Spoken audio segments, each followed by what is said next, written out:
আজকে কাজ করতে যেয়ে বারবারই কোনো না কোনো ভুল হয়ে যাচ্ছে, আজ হয়তো ঠিকমতো মনোযোগ দিতে পারছিলাম না, যার কারণে বারবারই কাজে ভুল হচ্ছিল কোনো না কোনো। হ্যালো এভরিওয়ান, কেমন আছেন সবাই? আমার নতুন আরো একটা ভ্লগে আপনাদের সবাইকে স্বাগত। আজকের মতোই সংসারে টুকিটাকি কাজ করছিলাম, তো ভাবলাম আপনাদের সাথেও একটু শেয়ার করি। রমজান মাস তো প্রায় শেষই হয়ে গেল, আর মাত্র 10টা রোজা আছে।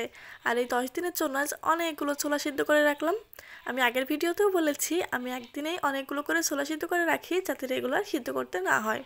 তো আমার ছোলা সিদ্ধ শেষ হয়ে গেছিলো, তো ভাবলাম আর মাত্র 10 দিন আছে, তো 10 দিনে যা লাগবে পুরোটাই আজকেই সিদ্ধ করে রাখি। ছোলা সিদ্ধের মধ্যে আমি 2-1টা আলু আর একটা ডিমও সিদ্ধ করতে দিয়েছি চপ বানানোর জন্য। ভাবলাম একসাথেই হয়ে যাবে, আমার সময়টা বেঁচে যাবে। যতটুকু লাগবে ততটুকু নিয়ে আমি বাকিটা ফ্রিজে রেখে দেবো। ছোলাটা যেহেতু এইমাত্র রান্না করা, তো অনেক গরম ছিল, ভাবলাম যে এইটুকু লাগবে আমি ওইটুকু নিয়ে আজকের মতো রান্না করি, বাকিটা ঠান্ডা হলে ফ্রিজে রেখে দিব।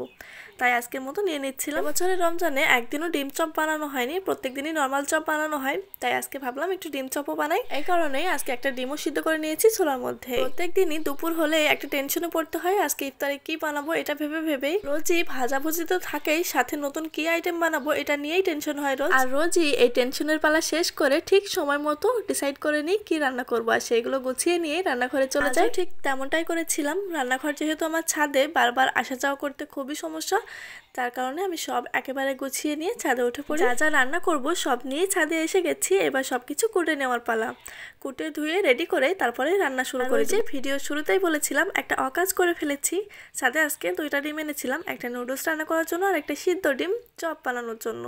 কিন্তু আমি সিদ্ধ ডিমটাকে কাঁচা ভেবে রেখে দিয়ে ডিমটাকে ফাটিয়ে ফেলেছি চপ বানানোর জন্য। আর এদিকে আপনাদের দেখাতে যে আবারও হাত থেকে ডিমটা পড়ে আর একটু হলে ডিমটা পড়েই যেত। দেখে বোঝাই যাচ্ছিল কোনটা সিদ্ধ আর কোনটা কাঁচা ডিম, বাট আমি ভালো করে খেয়াল না করে এই অকাজটা করে ফেলেছি। আজকে কাজ করতে যে আরো কিছু গন্ডগোল করেছিলাম, যেগুলোর আর ক্লিপ নেওয়া হয়নি। আসলে আমরা ভিডিওতে সবসময় ভালোটাই উপস্থাপনা করার চেষ্টা করি, বাট ভিডিওর পিছনেও যে খারাপ কিছু থাকতে পারে সেটা তো আমরা দেখাই না, কিন্তু থাকে অবশ্যই। ভিডিওর পিছনে অনেক কাহিনী থাকে, যেগুলো ক্যামেরার পিছনেই থেকে যায়, কখনোই ক্যামেরার সামনেই আনা হয় না। তো যাই হোক, আজকে রান্নাটা শুরু করে দিয়েছি। এক চুলায় ঢেঁড়স আর এক চুলায় করলা আর আলু দিয়ে ভাজি। আমি সবসময়ই এরকম 2টা চুলায় একসাথে রান্না শুরু করি, যাতে খুব তাড়াতাড়ি রান্নাটা শেষ হয়ে যায়। আর এভাবে রান্না করলে আমার খুব অল্প সময়ে অনেক রান্না হয়ে যায়। আর আজকের ওয়েদারটা অনেক বেশি সুন্দর ছিল, বাইরে অনেক বেশি মেঘ ছিল, আর মাঝে মাঝে ফিরফির করে বৃষ্টিও পড়ছিল।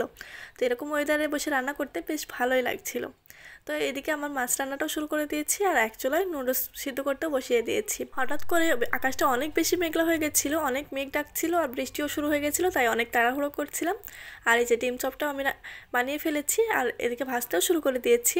আর তারপর আমার সব রান আজকে অনেক কিছু রান্না করেছি। রাতের জন্য রুটি বানিয়েছি, করলা ভাজি করেছি, মাছ ভেজেছি, মাছ রান্না প্লাস ঢেঁড়স চচ্চড়ি। ইফতারের জন্য ছোলা আর অনেক রকম ভাজা আইটেম করেছি, নর্মাল চপ, সাথে ডিম চপ আর বেগুনি করেছি, সাথে একটু নুডলসও রান্না করেছি। যেহেতু ইফতারের টাইমটা হয়ে যাচ্ছিল, ইফতারটাও গোছাতে হবে, তাই সব রান্না নিয়ে নিচে চলে আসলাম আর তাড়াহুড়ো করে ইফতারটাও গুছিয়ে নিলাম। আর এই ছিল আজকের ভিডিও।